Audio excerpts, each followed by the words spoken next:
Doctor Minaben Trivedi કે જેઓ વડોદરા જિલ્લામાં નાયબ ખેતી નિયામક તાલીમ તરીકે પોતાની ફરજ બજાવે છે. આવો આપણે તેમને મળી અને એમની પાસેથી માહિતી મેળવીએ. ખેડૂતો અનાદિકાળથી આપણે ખેતી કરતા જ આવ્યા છે. તેઓ ખેતીમાં ખેડથી માંડી અને લણણી અથવા કાપણી સુધીના દરેક કાર્યો ખેડૂતો પોતાની જાતે જ કરે છે. તેમના અનુભવોના આધારે તેઓ તેમાં સુધારા વધારા પણ કરે છે. તેમના અનુભવનું નિચોડ એમાં સામેલ કરે છે. એટલે જ આપણે જોઈ શકીએ છીએ કે જે આઝાદી પછીની ખેતી અને અત્યારની ખેતીની વાત કરીએ તો તેમાં આપણને જમીન આસમાનનો ફરક જણાય છે. આ જ બાબતે આપણે જો મનોમંથન કરીએ તો આપણને સમજાય કે ખેડૂત તાલીમ કેન્દ્રની જરૂરિયાત શા માટે છે. આપણે બધા જ જાણીએ છીએ કે વિજ્ઞાન સમયાંતરે નવા સંશોધનો કરે છે.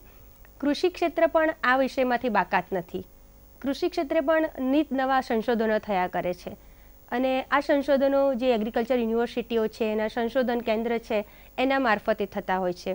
આપણા રાજ્યમાં ફક્ત પહેલાં 17 ખેડૂત તાલીમ કેન્દ્રો હતા, જે આજની તારીખમાં લગભગ બધા જ જિલ્લા ખાતે આપણા ખેડૂત તાલીમ કેન્દ્રો આવેલા છે.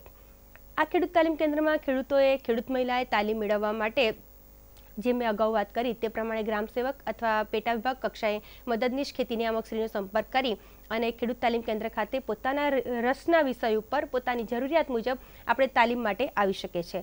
આ ખેડૂત તાલીમ કેન્દ્રો ખાતે સંસ્થાકીય નોન પ્લાન નોર્મલ યોજના છે, એની અંદર આપણે સંસ્થાકીય 5 દિવસની ખેડૂતોને અને ખેડૂત મહિલાઓને તાલીમ આપીએ છીએ. જે તાલીમની અંદર તેઓને પ્રતિદિન 60 રૂપિયા લેખે આપણે સરકારશ્રી તરફથી તે લોકોને સ્ટાઇફંડ પણ આપવામાં આવે છે. જ્યારે તાલીમમાં તે લોકો તેમના રહેઠાણના સ્થળેથી ખેડૂત તાલીમ કેન્દ્ર સુધી આવે છે, ત્યાંથી એક વખત આવવાનું અને 5 દિવસની તાલીમ પૂર્ણ કર્યા પછી જવા માટેનું તેઓને બસ ભાડું પણ સરકારશ્રી તરફથી ચૂકવવામાં આવે છે. બીજું, ખેડૂત તાલીમ કેન્દ્રની અંદર આ જે ખેડૂતો આવે છે અથવા ખેડૂત મહિલાઓ આવે છે, તેમનો જે રહેઠાણનો વિસ્તાર છે, તેમનો ભૌગોલિક પરિસ્થિતિ છે, તેમની આબોહવા આજુબાજુની વાતાવરણની છે, તેમનું આર્થિક અને બૌદ્ધિક સ્તર છે, ભણતરનું લેવલ છે, તેમની મુખ્ય જરૂરિયાતો છે, આ બધા વિષયોને ધ્યાનમાં રાખી અને વક્તાઓ દ્વારા વિષય પસંદગી કરી અને તેમના માટે તાલીમનું આયોજન કરવામાં આવે છે, જે આપણા ખેડૂત તાલીમ કેન્દ્રની એક મુખ્ય વિશેષતા છે. આથી ખેડૂતો પોતાના રસ ઉપર અથવા ખેડૂત મહિલાઓ તેમની જરૂરિયાત અને રસ મુજબની તાલીમ મેળવી શકે છે. બીજી એક સરસ વ્યવસ્થા આપણા સરકારશ્રી તરફથી એવી કરવામાં આવી છે કે દરેક ખેડૂત તાલીમ કેન્દ્ર ખાતે મલ્ટીમીડિયા પ્રોજેક્ટર્સની વ્યવસ્થા અને દ્રશ્ય શ્રાવ્ય સાધનોની વ્યવસ્થા કરવામાં આવી છે. આ મલ્ટીમીડિયા પ્રોજેક્ટર અને દ્રશ્ય શ્રાવ્ય સાધનો મારફતે જે કોઈ વક્તાઓ આવે છે તેઓ પોતાના જે લેક્ચર છે, વ્યાખ્યાનો છે, એને પ્રેઝન્ટેશન સ્વરૂપે એક સરસ રીતે રજૂ કરી શકે છે, જેથી ખેડૂતો તેને જોઈ શકે છે. દાખલા તરીકે કોઈ તાલીમ છે તો એની અંદર પાક સંરક્ષણ વિશે તાલીમ આપવી છે અને એની અંદર જો કઈ જીવાતો કઈ છે અથવા તેના જીવાતોનો ફોટો છે, એને વ્યવસ્થિત રીતે તાદ્રશ્ય જોઈ શકે છે, તેથી એને ખરેખર સારી રીતે સમજણ પડી શકે છે. આમ ખેડૂત તાલીમ કેન્દ્રમાં એક એવો પ્રયત્ન કરવામાં આવે છે કે તેઓને બધા જ પ્રકારની વિસ્તૃત પ્રવૃત્તિઓનો સમન્વય કરી અને એક સરસ રીતે એમને સમજાય એવી રીતે આપણે તાલીમ આપી શકીએ છીએ.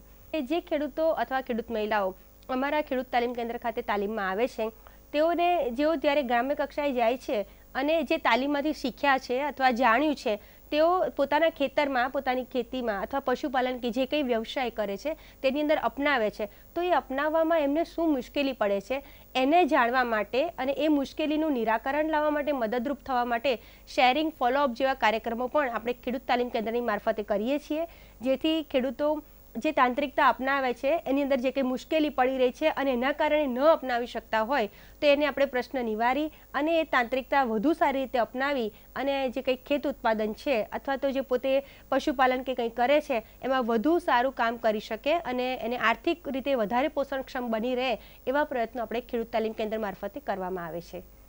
આપણે જે વાત કરી તે પ્રમાણે ખેડૂત તાલીમ કેન્દ્ર ખાતે ખેડૂતો માટે તાલીમો છે, શેરિંગ ફોલોઅપ છે, pre seasonal one day camp છે, તે ઉપરાંત તેમના માટે જ્યારે પણ સરકારશ્રી દ્વારા મંજૂરી મળે અથવા તો જોગવાઈ કરવામાં આવે ત્યારે કૃષિ મેળા છે, કૃષિ શિબિરો છે, રાજ્ય બહાર અને રાજ્ય અંદરના પ્રેરણા પ્રવાસોનું પણ આયોજન કરવામાં આવે છે. અને આ બધા કાર્યક્રમોની વચ્ચે એક ખાસ પ્રોગ્રામ જે હું તમને ખાસ કહેવા માંગીશ, એ વિસ્તરણ કાર્યકરો જે પાયાના કાર્યકરો છે એમના માટે આપણે તાલીમ કાર્યક્રમનું આયોજન કરીએ છીએ.